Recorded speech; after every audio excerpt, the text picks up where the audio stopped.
Adam Christ from MyMMAnews.com, being joined by the man himself, the ringmaster, the cage master. He does it all. He is a promoter, this time around a man of many hats. I'm talking to Gary Grant Jr., just as good as everybody thinks he is. Do not let him tell you otherwise. Gary, we got a show coming up, USKA Muay Thai in the Cage. It's coming up June 26th. It's going down in my hometown of Newcastle, Delaware. How are you, my friend? I'm very good, very good. Like I always say, I don't think I'm as good as you say I am, but I feel good. I'm good. The proof is in the pudding, man, and I have tons of people that will back that up, man. Gary Grant is a wanted commodity. So this time around, we're talking about the promotional hat. So USKA coming to my hometown of Newcastle, Delaware. What brings it to Delaware, man? Why Delaware? Without offending the Pennsylvania Athletic Commission, we just have more options in Delaware. We're working with the WKA on this event, and fighters with a couple fights can take the headgear off and fight without headgear. There's more rules options. We'll probably even have some grappling fights on the cards.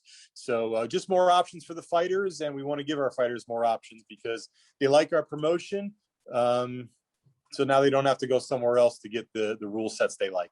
You know, I was actually going to talk about that later in the interview, but you just transitioned me right now. I wanted to talk about the widespread transition of people not wanting to compete with gear. Maybe the first fight, the second fight, but lately and moreover nowadays, fighters don't want to fight with the headgear, the big bulky stuff, and all the sciences that come out. So, do you notice that from your fighters? Do they not want the gear? Do they want to drop it? Yeah, absolutely. I mean, you really need a transition from an amateur to a pro. And to say, okay, you're an amateur today, you have to fight with the huge headgear, huge gloves, huge shin guards, but then tomorrow you can turn pro and you could fight someone from a different state who's been practicing and fighting and working without the headgear and the shin guards. I see a lot of fighters do it. I think USKA in Pennsylvania has lost a lot of fighters as they advance because of that rule. So we're going to address that. Nice. So you're going to advance it. You're going to address it by bringing it to another state. And I love the state that you're bringing it to. So I want to talk about what's going on as far as the crowd goes, because obviously the crazy times, pandemic of COVID-19, what's going to go on as far as crowds concerned? Are we at max capacity? So we're at a place called the New Shrine, or Nur Shrine, Nurschrine. And it's not going to be max capacity. I've asked the question 3 or 4 different times, and I've got 3 or 4 different answers. It will be a couple hundred, so we will have a nice crowd, and whatever that number is, we'll sell it out. So tickets are going to go fast for this one. Now, for fans that can't come in attendance, because obviously it's going to sell out, can you watch? Is there going to be an online pay-per-view feed? Yeah, we're going to do it on online pay-per-view through USKFights.com. We did it for our last fight. It worked out fantastic. I'm working on some new things with my rental business, the Cage and the Boxing Rings, where we teamed up with this company. So we're going to be doing this like wherever we go, if the promoters want it, to do it on pay-per-view and stuff. But we're definitely going to have the June 26th show on pay-per-view. There's a possibility we might split into 2 shows. We're definitely doing a 7 o'clock show at night. We may do a 2 o'clock show early in the afternoon if the 7 o'clock one sells out or we have too many fighters. If we do that, the pay-per-view is going to cover the entire day either way. Wow, that is impressive. So is the card already that stacked that you're already contemplating having to break it up into a second portion? Well, we're at a weird time right now because I have 18 fights scheduled. Okay. Some of them will definitely fall off. Literally 2 minutes before I logged into this interview with you, I got a message from a trainer. 2 of the guys are going on vacation, are not going to be there. Keep them in mind for next time. So that, we didn't lose 2 fights. So have plenty of time to replace them. But we're going to add some grappling fights, I believe. So if we get to 20, we're going to split.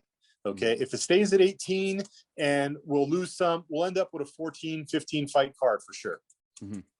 So bringing this card to Delaware for late replacements, obviously we're already in June. The event's going to be going on in less than a month. Is there still time for fighters to register? Yeah, fighters can keep registering. I always encourage them to. You never know. Like a lot of times I'll do a cutoff and then, I'll get somebody will sneak one in there and I'll say, oh, you know what? We need that guy. So I always encourage fighters, if you want to fight, register. I mean, register as early as you can. It makes it much easier on me and everyone else. But, you know, if you haven't registered yet, definitely register. USKAfights.com. There's a Delaware registration form. And not for nothing, but I mean, for fighters that you might need for late replacements, everything like that, you just can't have enough fighters on the roster to have the pickings from. Absolutely not. You know, every fight since December of a couple of years ago when I took the USKA over, we've had at least 100 fighters apply for every fight, for every card. So that doesn't translate into 50 bouts, because you have the 48-year-old who we can't find a matchup for. We have the 12-year-old you can't find a matchup for. We have the guy who's 20-2 you can't find a matchup for. So, you know, we whittle it down to about a dozen fights every time. In PA, we were capped at 10, and we pulled off 10. And we replaced fights right up to the last second there. And will you be doing that this time? Again, for the fighters that might have to just, you know, throw their hat in the name, or throw their name in the hat last minute. Yeah, throw their hat in the ring. Yeah, when they throw it in there, we'll definitely do the best we can for them. My obligation right now, in my opinion, is to the fighters that have already registered. So if somebody falls off at 145 pounds, I'm looking for another 145 pounder. But if we can't find it, we still want to fill the spot. Of course. Can you talk about some of the matchups right now? Obviously, we're less than a month away. People need to start building. People need to bring the excitement. I've seen a little bit of the card that you've sent me, so I'm getting pumped. Let's talk about it. Yeah, so dude, I shared 2 fight posters with you. I don't know if you got those, but those are the first 2 to come out. And those are 2 fights that I really tried to make and I was really excited for. Sean Malloy and Ken Butler. That fight, like, that's just going to be fantastic. They both have fought first before. Sean multiple times. And Sean's got power. Everything he throws for the fence. He's never in a dull fight. Ken Butler's on a winning streak. He holds a title from a different organization. So that fight's going to be fantastic. I'm really looking forward to that one.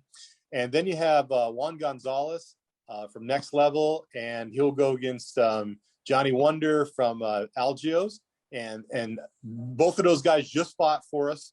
Juan lost a close fight in a main event, and Johnny Wonder fought to a draw in the co-main event of our last event. So it's perfect matchup. You know, one thing I really love about the regional scene is just some of the coaches that you're going to run into at these matchups. Again, you were just talking about Johnny Wonder and Algio's MMA. Algio being a UFC fighter, in which, you know, you'll probably run into him. So many others. It's just, this is where people start, and then the slow rise comes. So I always wonder why people don't support from the bottom to the top. When they see the top, you know, the creme de la creme UFC and, you know, Glory and K1 and everything like that. But those people that make it there are coaching these guys that are on these very cards right now. They're getting the direct experience from the professionals. Yeah, you know, a funny thing, like, for the last show, I wanted to push not push the pay-per-view, because we were still experimenting with it and it went off fantastically. But I was working on some different things. So I said, all right, I'm going to use some of my connections, and we're going to bring in some guest play-by-play guys, right? So the first one I called was Ross Levine. Now, it was good because his fiance was fighting on the card. So Ross Levine fights in Glory. He was the Glory Knockout of the Year 2 years ago. Ross fought his last amateur fight on USKA. Okay, that was the first fight when I took over. Dramatic knockout, blew the guy right out of the ring with a roundhouse to the head. The second, so he came in, he commentated the first 2 fights. The second guy I called was Brett Havlicek. So he's from Lion Fights. So I'm like, this is perfect. We'll bring in Glory guy, Lion Fights guy. This is excellent. So we got him. He did the next 2 fights. Then I went after Joe Stripling, another Lion Fights guy who also fought on USKA cards, right? So Joe couldn't do it. He had a seminar that day. And then I went after Travis Thompson, the animal from BKFC. I figured this will be perfect. So I went after the animal, couldn't get the animal. He was working that weekend. And then I went after Bill Algio. Now, he had a fight scheduled, and he was under quarantine from the UFC. They don't want him going out and getting COVID and stuff. So he had already tested, and he was under quarantine. But all those guys have been at USKA cards in the past. 3 out of 4, 5 of them guys have fought on the cards before. So you see those guys all the time. And the regional scene around here is fantastic. It's really great everywhere. But you're right. I mean, you're going to see people like Johnny Wonder, who's trained, you know, right from Bill Algio. Bill will probably be at these fights. We had a Gerald Kelly Marin fight, and Elise Pone, the girl that I wanted to get on the card, she fought for Invicta the week later and won. Dramatic knockout, the only knockout on the card. So, so amazing stuff and amazing people. We're blessed. USKA does it big, man, and it's only getting bigger. I want to ask, how has your time been transitioning into the promoter role? I mean, you're a man, again, I've expressed it so many times, you're a man of so many hats. Taking on the responsibility of a promoter, it's just another hat in itself. So how has been the transition into being full-time promoter as well as everything else? It's like anything else. I love it a lot of the times and I hate it a lot of the time. But it's good. It's been pretty smooth. I mean, I could call on a lot of people because I do a lot of favors for other people in the business and stuff. So it's been really good. It's been pretty well received. And before COVID, we were on the right track, and you know, the ball was really rolling. So I wasn't sure if, you know, we would lose some steam going into this fight, but we didn't. It worked out really well. Like I said, right now everybody wants to fight, so it's actually kind of easier right now. But the transition's been good. It's been good. Yeah. And like you said, everybody's trying to fight right now. I've never seen a pandemic, or obviously I've never seen a pandemic in my lifetime like this, but I've never seen an event, let's just say, cage these animals. I mean, not animals, but you get what I'm getting at here. Cage these fighters to the point of regression where they just need to get out. And now you see so many spectacular fights, so many spectacular matchups and knockouts. It's almost, I hate finding like a positive in such a negative situation, but the silver lining is we are getting some incredible fights. And I don't think USKA is going to be any different coming up. No, I don't think so either. Like I said, that one guy, those two fights that I mentioned, right, will be worth the price of admission. I mean, they'll just be fantastic. And if I had the other posters and I had the fighters' pictures, fighters, get your pictures in for the posters. You know, we could talk about a few more, but there's a few more that may surprise you. So why did you decide to strictly go? I mean, you said you were going to talk about some grappling events, but why just Muay Thai? I mean, again, USKA kickboxing. Why Muay Thai this time around? It won't be just Muay Thai. There will be a lot of K1 fights on the card. I mean, we're gonna do whatever the fighters want. If they want K1, we're gonna do K1. If we want Muay Thai, if they want to take the headgear off, we're doing it for them. We're doing it for the fighters. I mean, so whatever they want. But you know, we call it Muay Thai in a cage because I'm excited about the matches that potentially could be full rules. As amateurs, they still have to wear the elbow pads and stuff, but you know, that's how it was. See, originally we were doing a huge weekend in 2020 where it was going to be the WACO Nationals. Now, since then, we talked about that. Yeah, we took the WACO Nationals in February and we took it to Nashville, Tennessee. We just took it to a state where we can get it done. I mean, every organization I work with, that's a bigger organization like WACO. They got 2 million members worldwide. They took it to somewhere that would accept us. So we did that.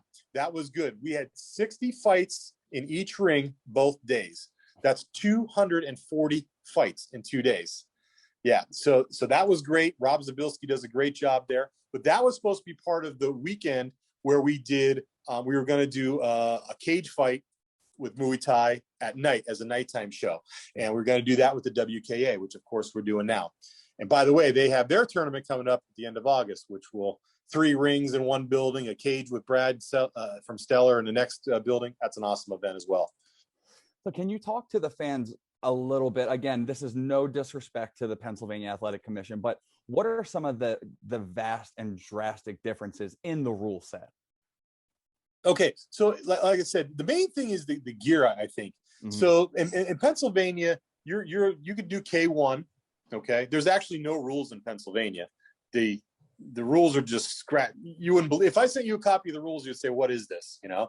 But so they kind of follow what we do. But we're not allowed to knee to the head. You're not allowed to take the headgear off. K1 fights at this card, the headgear is going to be off. Same thing with the tie. We're not allowed to throw elbows in Pennsylvania. In Delaware, you are. That does not mean that every fight is going to have elbows because it's the fighter's choice. The WKA has something called Thai boxing, and they have full rules. So most of the fights will be Thai boxing, but some of them will take the gear off. And those are the major differences. Man, I can totally understand why the fighters would want to come to Delaware. And again, that's no disrespect to Pennsylvania, but it's just, it gives them more of a branch to realize what's going to be coming when you have to make that transition into the professional circuit. You're getting a more realistic viewpoint. Yeah, I had a guy, one of my own guys from my own gym, Chris Lindsay. He was like 15-5 as a pro or an amateur, and then he turned pro. When he turned pro, he fought a full rules Thai match against James Grazillo from Tiger Schulman's. Tiger Schulman's brought in 350 fans. We were at a disadvantage, all that stuff. But the main thing was Grazillo had fought in other states, MMA, allowed elbows. He fought Thai rules, allowed elbows. In PA, Chris had fought in New York, but it was American rules kickboxing. So he never was able to take the headgear off as an amateur. So you really, if you're going to develop a pro, you have to leave Pennsylvania. It's not that the fighters have anything personal against you. It's just you have to leave Pennsylvania to become a pro, whether it's as an amateur, making that transition or not. Do you think the Pennsylvania Athletic Commission will transition, maybe get up to speed with the times anytime soon? As far as that goes with the gear, no. Flat out, no. I don't. They just, we've petitioned the state for that. What we really need everybody to do is get on the same page, just bombard them with emails. But they'll always say that they have to change the rules and, a lot of things like that. So the commissioner always says it's out of his hands, but it is don't want to do it. Got it. So what is going to be the main event, co-main event? Is it going to be the two that we have just talked about? Those are the two? Most likely, yeah. If we split the card, we're going to have one headline each event. But of course, they will be the main event and co-main event. Probably Butler and Malloy will be the main event. And once they will be the co-mains. I look so forward to this. And yeah. So this fight card's really shaping up, man. I mean, I couldn't say enough good things about it, whether it be whether it be two portions of the day, whether it be one portion of the day, it's going to be amazing. And I'm so glad that USKA is not only back, but you're bringing it to my hometown. It's not so much of a drive for me this time, but I do want to ask, man, BKFC, Knuckletown, it just was popping off for you. And I saw you, not only I saw the two back or side to side pictures, you are looking incredibly better now, man. You're looking so much in better shape. What's the deal? You've been back to training the old Gary Grant style? Yeah, no, I'm just eating a lot less, basically. That's the thing. But I am down 100 pounds. You look fantastic for what it's worth. You know what I mean? Thanks. So going forward, my girlfriend's sitting right across the table here from me, working, and she's just shaking her head. Oh, why did you tell him that? Oh, well, hey, you know what? It's good to boast a little bit about your health. You know what? You're doing it good. But I want to talk about, again, the man of many hats. Again, the big weekend, BKFC tryouts. There was so much going on. And I saw you were there signing autographs. So, again, don't talk about that you're not as good as you are, because the proof's in the pudding, signing autographs now. But so talk about the weekend, man. What was it like? What went down? How was it? The weekend was fantastic. Scott Burt holds his Hall of Fame dinner, and it's usually the first weekend in July. It's part of the last Sullivan fight, the last bare knuckle fight before all this modern stuff happened 100 years ago. So it's always around that weekend. But it got canceled in 2020. So they had the Hall of Fame banquet up there in Belfast, New York. They have the barns that William Muldoon owned and trained John L. Sullivan in, and they've turned that into the Hall of Fame and a little museum. It is, if you like fights, amazing tour. I love it every time. We went up there, got a little vacation in. We went and we helped them set up. And Friday they had some trainer awards and things. It was a very nice time. A lot of BKFC fighters there. And on Saturday, they had their Hall of Fame dinner, and they honored Joey Beltran, the BKFC heavyweight champion.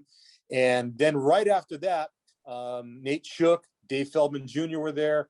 They were also inducted for promoter and matchmaker.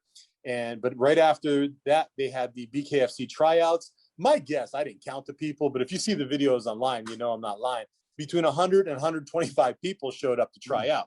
Now, it was cold. It was raining. They had them run in the streets, fighting not fighting, but sparring in the barns, doing drills. And, Scott Burt did a fantastic job that weekend. And I think the turnout for Belfast is in the middle of nowhere. The turnout for up there, I thought, was amazing. I heard Lorenzo Hunt was running like a drill sergeant camp. Oh, Hunt was nuts. You know, I mean, he's doing cheers and he's screaming at people. And one guy fell down on the sidewalk, and he, as soon as he realized that guy's not hurt, he started screaming, "Get up! You're gonna sit down in a fight." I mean, a lot of people were motivated. A couple people said they could watch Hunt all day. I stayed in the room where the Rocky ring is because they have that on display from Rocky 2 or so awesome. Yeah, it's amazing. In that ring, they had Leonard Garcia and Joe Elmore working with the fighters on drills and stuff. And just, I'm sitting there like, man, that's amazing. And Reggie Barnett, they call him Educated Hands. I watched him do a reason. Yeah, for a reason, absolutely. But I didn't actually ever see him break it down and teaching people. And he was teaching them how to punch and grab and hook and turn people. And I'm like, that guy's amazing, you know? So it was great. I loved every minute of the weekend.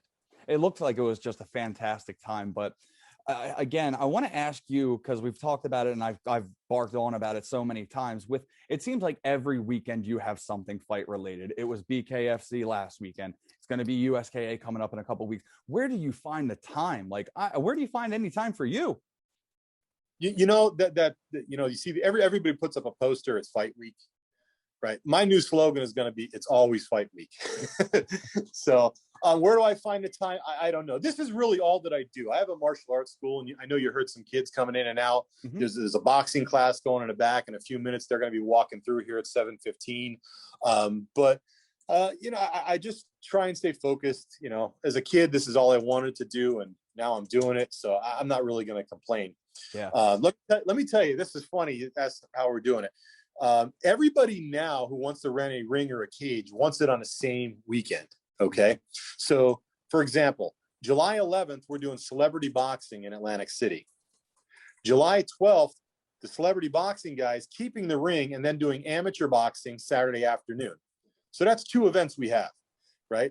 Saturday night, we're doing a boxing show in Philadelphia. Saturday night, we're also doing a pro-am show in Old Forge. My buddy Chris Coyne is doing that. That one's 30 minutes from my house, and the food is fantastic. So that's the one that I'll end up at. We know we're over there that night. Yeah. And the celebrity boxing one, that's Lamar Odom is fighting Aaron Carter. Chuck Liddell's the referee. Yeah. Ice-T and Coco are doing the play-by-play. So I'm going to be at that one too. But we have 4 events that weekend. Isn't Ocho Cinco on that card as well? No, Ocho Cinco is not a different card. That's a yeah. He's on one coming up, and he's fighting my good buddy Brian Maxwell. Yes, and I'm definitely rooting for Brian Maxwell in that one. Awesome. But then again, fast forward to the 26th. Here's my weekend. I fly on Thursday to Miami. Friday morning, I set up the BKFC circle, and I fly home. I actually don't fly home. I fly to Philly, so I could drive to Delaware to set up my show on the 26th. We're going to do the show on the 26th. And then on the 27th, I have a show with Bobby Campbell. He's doing 2 shows with a cage in a bar at Macaulay's out in Wonton, New York. So don't ask me how I'm going to pull it off because it'll take an hour to explain it all. But those are my weekends. You said it in the last interview that you did, that when people ask what you do, you said chasing the fight game. I don't know if you're chasing the fight game anymore. I think the fight game is chasing you, because you are absolutely everywhere every single weekend. So one, I got to say, man, when it comes later in June, if you want to take a nap, man, I got a couch over here. So just wind down, take a little rest for yourself, Gary. You know, at a lot of the fights, I'll go to the fights. I'll set up the cage. I'll set up the boxing ring, whatever it is. I'll find a spot in the lobby and I'll crash. If there's a Boston market nearby, I'll do that for lunch, but then I'll crash. Actually, Boston Market right across the street where I live. So just tell me your order on the 26th and it'll be brought right to you. You can't beat that. This is awesome, Paige. Man. Did you see Paige? I see her. What's going on, Paige? How are you? Paige is my girlfriend's daughter. She's a twin. She has a twin sister. She just got done with a boxing class. They go with me everywhere these days. They're the new Tyler and Alexis. So oh, Tyler and Alexis got replaced. They got replaced. Now they just helped me out at Art of War, which again, Mike Bickings, awesome job. Yeah, huge show we just had down at the Sportsplex. Brand new Boston market right on the corner there. Yeah. Not only congratulations, Mike Bickings, on the show, congratulations to Alexis and Tyler on their newborn. So I'm sure they're busy these days as well. Yeah, we like the joke. It's definitely Alexis's. All right, Gary, man, I don't want to hold you up too much longer. So again, I do want you to plug where people can register for USKA, where they can get the pay-per-view, everything that you can get out last minute so the fans can keep it on their calendar. Let's get it done. It's June 26th. It's in Newcastle, Delaware, USKAfights.com. That's where you get the tickets. They go on sale next week, June 8th. Definitely going to be a sellout. But if they go through their fighters, the fighters get a little kickback and the fans get a little discount. They get $5 off if they use their fighter code. So, we're supporting the fighters because they support us. So go to USKAfights.com, but make sure you have your fighter discount code to get your discount. Talk to your favorite fighter, get your tickets, get your discount, and don't miss out on June 26th, USKA Muay Thai in the Cage, coming to my hometown of Newcastle, Delaware. Gary, thanks so much, man. I always appreciate your time. It's always just great to talk to you because of everything you do. You're just everywhere as far as fights are concerned. So again, it's great knowing somebody like you, getting to converse with you and getting to pick your brain. Hey, and here's something we haven't announced yet. Special guest commentator and fight interviewer Adam Christ will be in the house. Oh, wow. Commentator as well? Yeah, I'm going to have you doing a little bit of everything. All right. There we go. I knew about the interviewing part, but I figured I would let you announce that one. Thank you so much, Gary, for the opportunity. Thank you for everything. Thank you for the interview. Again, June 26th, you got your Boston market, my man, and I look forward to seeing you. All right, I'll see you in a few weeks, Adam. Thank you. There he goes, Gary Grant Jr. We are going to have USKA Muay Thai in the Cage. It's going on June 26th in Newcastle, Delaware. You see him everywhere. You see him USKA. You see him at the boxing matches. You see him at BKFC. You see him at regional MMA. You see him everywhere. Gary Grant Jr., the man of many hats. For Gary Grant Jr., I am Adam Christ. Make sure you keep it locked to my MMA news, as always, for all your fight news needs.